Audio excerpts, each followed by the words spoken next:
What broke up the greatest basketball dynasty of all time? It wasn't just age or contracts. It was ego, pride, and a clash of visions. Michael Jordan, the fiercest competitor the NBA has ever seen, wasn't just battling on the court. He was battling within his team, locked in a feud with Bulls GM Jerry Krause. From injury drama and Olympic tensions to the shocking 1998 breakup, this story has it all. Want to know how a six-time champion team crumbled at its peak? Stay with us, and don't forget to subscribe for more deep dives into basketball's biggest moments. Michael Jordan, known for his fierce competitive nature and unmatched talent, wasn't just battling opponents on the court. He was also fighting off internal conflicts within his team, particularly with Chicago Bulls general manager Jerry Krause.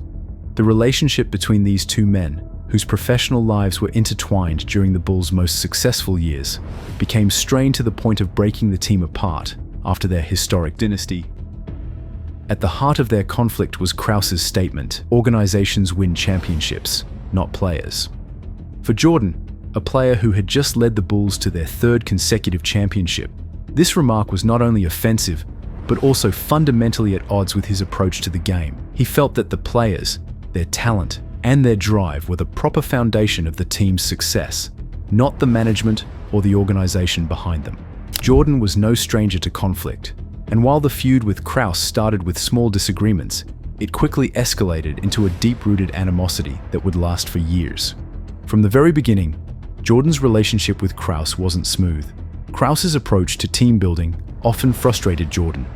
The GM believed that the key to a championship team was more about the structure around the players, rather than the players themselves.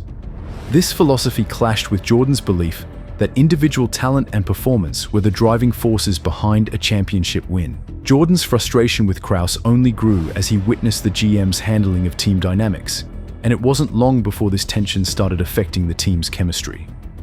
One of the most significant events that fueled this feud occurred in Jordan's second season, 1985-86. After a serious foot injury, Krause and team owner Jerry Reinsdorf wanted Jordan to sit out the season to avoid further damage. But Jordan, determined to play, defied the recommendation. By March, he was back on the court, but with a restriction on his playing time.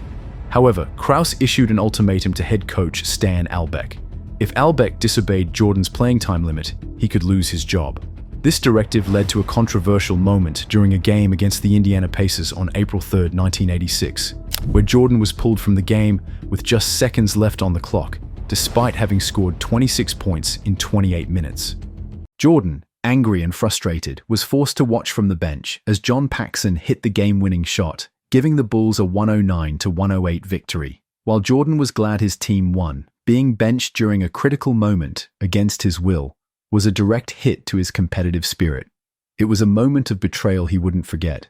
As the Bulls went on to win 3 consecutive titles from 1991 to 1993, their GM continued to make decisions that Jordan found disrespectful. One of the most infamous examples came during the 1992 Olympics, when Jordan and teammate Scottie Pippen targeted Toni Kukoc of Croatia, who was drafted by Krause. Despite already having 2 of the best players in the world in Jordan and Pippen, Krause was enamored with the idea of bringing Kukoc to Chicago, believing he could be a crucial piece for the future. Jordan's dislike for Krause's actions also came through in the 1993 NBA Finals. Krause was a big fan of Phoenix Suns guard Dan Majerle, so Jordan took it upon himself to dominate Majerle on the court, scoring at will.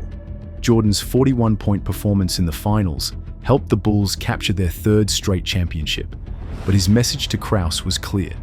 His success was what defined the team, not Krause's decisions. The tension reached its peak during the 1997-98 season, the final year of the Bulls dynasty. Krause made an announcement that would be the breaking point for Jordan.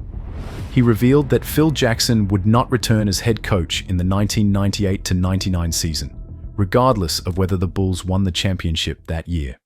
For Jordan, who had developed a close relationship with Jackson, this was a devastating blow. Jordan made it clear that he wouldn't return to the Bulls if Jackson wasn't coaching. It was a standoff that highlighted the fundamental divide between Jordan's respect for his coach and Krause's focus on organizational control. This decision was the ultimate betrayal for Jordan. He saw Krause's refusal to retain Jackson as an attack on the team's very foundation, and the Bulls dynasty was ultimately sacrificed in favor of Krause's vision for a new era. Despite winning their 6th championship in June 1998, it was clear that the Bulls' reign was coming to an end. The team was dismantled, and key players like Scottie Pippen were traded away. When the 1998-99 season rolled around, the Bulls were unrecognizable. Without the leadership of Jordan, Pippen, and Jackson, the team fell into a sharp decline. The Bulls finished with a 13-37 record that season, the worst in their history since 1984. The rebuilding process that Krause initiated following the breakup of the dynasty led to more years of struggle, with the Bulls posting a 17-65 record in 1999 to 2000 and a 15-67 record the following year. The end of the dynasty wasn't just about a change in players, it was a failure of vision, with Krause's decisions ultimately proving detrimental to the team's future. Despite the collapse of the Bulls, Jordan's legacy was cemented long before the team's demise.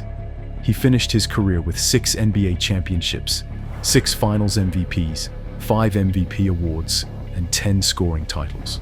Jordan's career averages of 30.1 points, 6.2 rebounds, and 5.3 assists highlight his all-around impact on the game. He was first in NBA history in points per game, 4th in steals, and 2nd in player efficiency rating, establishing himself as arguably the greatest basketball player of all time. After his second retirement in 1999, Jordan made a surprising return in 2001 with the Washington Wizards. Though his performance had declined, he still managed to average 20 points per game in his 2 seasons with the Wizards, proving that his competitive spirit remained intact.